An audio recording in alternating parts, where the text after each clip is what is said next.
Good morning. It's not 9 o'clock yet. It's the week of Valentine's Day. You can probably tell that because I've got my Valentine's jewelry on.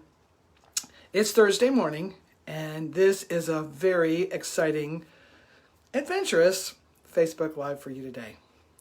So, Valentine's Day was Monday, and oh my gosh, thank you so much for all of the comments that you've been making. I've sort of spread that video around for a while, and lots of folks have been checking in, and it's amazing. It's amazing. So I am thrilled.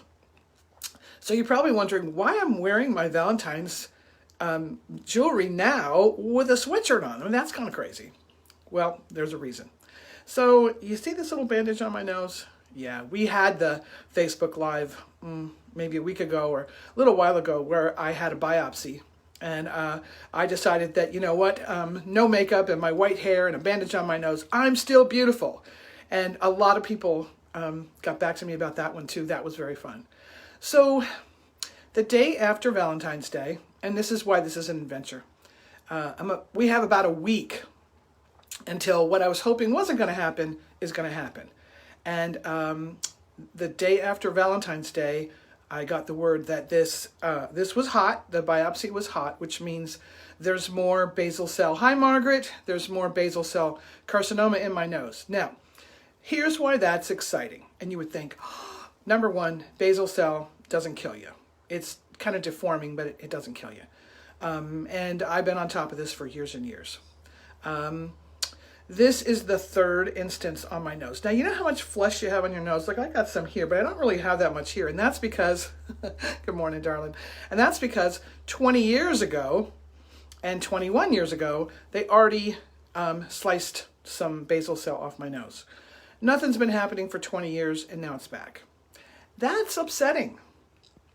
And why do I not look like I'm upset? Because I was upset for 2 days and I didn't do a Facebook Live. And now it's kind of like you have to feel the upset. You have to give yourself the moment to feel the shock and upset. And you have to do that, and you have to do that privately. However, when you get through that, then you have the opportunity to do something about it. And that's why I'm here. So what I decided is that this is a perfect thing to share on Facebook because, you know, it's really fun to share cakes and exciting things in our hair and, you know, and it's wonderful and we get to see what our friends are doing. And I really want to use Facebook for good, for more good. I want to use Facebook to shine a light on the places where we don't want anyone to see us. And I want to go there so that you can go there too and know that you're not alone. So that's what my point is over this week.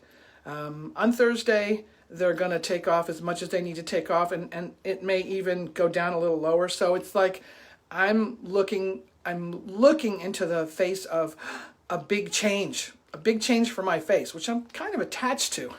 Now, what you might not know is that there's a spot right here. Well, if you really look at it, you can see there's less skin there because they took a big, you know, melon scoop out of skin right there for basal cell about 3 years ago. So they're not the same. And right here, which I always cover up, but right here, they took that off in June. So I like this face. It's, you know, the face of what I do. So to have more stuff cut off is, and, yes, and it's not the big bad, it's not breast cancer. It's not colon cancer. It's not pancreatic cancer. It's not lymphoma. It's just a little basal cell on my nose. I'm going to be fine. So there's perspective. And the other piece is whenever you get news that's upsetting, it doesn't matter how big it is in perspective. It's big for you. And you get to have those moments where it's big for you. And so I'm here to tell you that you deserve those moments in time because we're all going to get news like this. You deserve those moments in time to just feel it because it will pass through you unless you hold it.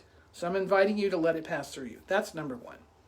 Number two is the reason I'm wearing my jewelry is because it's a strategy that I'd love to leave you with. My training is in something that is the study of the structure of experience. And so I got strategies for everything because I've been doing this since 1984.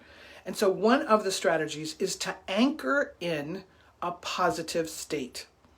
Now, why would you say anchor? Because that feels like really heavy. Well, the purpose of an anchor for a ship is to hold it in place. Like a ship is really, really big, so you got to have an anchor that fits the ship. And it goes down to the bottom of the ocean floor and holds that ship in place. So an anchor for a positive state is it holds a positive state in place, despite what else is happening around you. So here's how it works. Number one is you have to experience a positive state. Well, Monday was one heck of a positive state, wasn't it? And so this necklace and earrings is the anchor for my positive state. Because every time I look at them, I feel beautiful. Oh, how cool is that? So they're going to be cutting a big piece of my nose off, and I got these earrings, so I still feel beautiful when that happens. How cool is that? That's the big excitement for my Facebook Live this morning, is how cool is that? Now, I'm not going to wear this to the surgery because that would be wrong. But believe me, the minute I get home, I'm going to put this on because this allows me to connect to the positive state of joy and delight that I shared with you on Monday. So I'm not going to make this long. I don't know. I feel like there will be a couple of other Facebook Lives while I still have this nose and this face.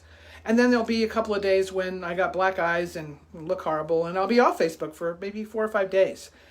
And I'm claiming the fact that, yes, I can get through this. Other people have gotten through worse things than me. And yes, we can get through this on the other side. And yes, we can learn something about this. So if my experience will bring some light and some life to something that you're going through, yes, that's awesome. So my final piece to tell you is I have always had heroes who have overcome.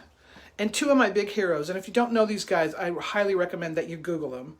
Viktor Frankl, he's Viktor, F-R-A, like Frank with an L. So this is a guy who was in a concentration camp. Everything was taken from him, his wife, his family, his home, everything he owned. And this is the guy, and you probably heard me quote him a number of times. He wrote a book called Man's Search for Meaning, and it is still the best-selling book of all, self-help book of all time. And he wrote it like in the late 40s, early 50s, because he did survive the concentration camp, and he did actually help others to survive as well. And I don't even have to tell you any more about that because you know about that. So the point is, one of the things that he did, this is my favorite story of him, he's trudging in the snow with rags on his feet. I'm warm, I'm safe, I don't have any rags in my closet. He's trudging in the snow in a line of starving people. And he's thinking about his wife, and he is warm. That's an anchor of love. These are every bit as powerful as his vision of her that kept him warm. These will keep me delighted and appreciative and powerfully positive when I'm going through this thing. And we will see each other on the other end. So I hope you have an amazing, powerful, awesome day. I hope you will think to yourself, if you have anything difficult that's happening in your life, yes, I can. And thank you so much for watching live and in the replay. I'm Maya Beatty, and I'll see you next time.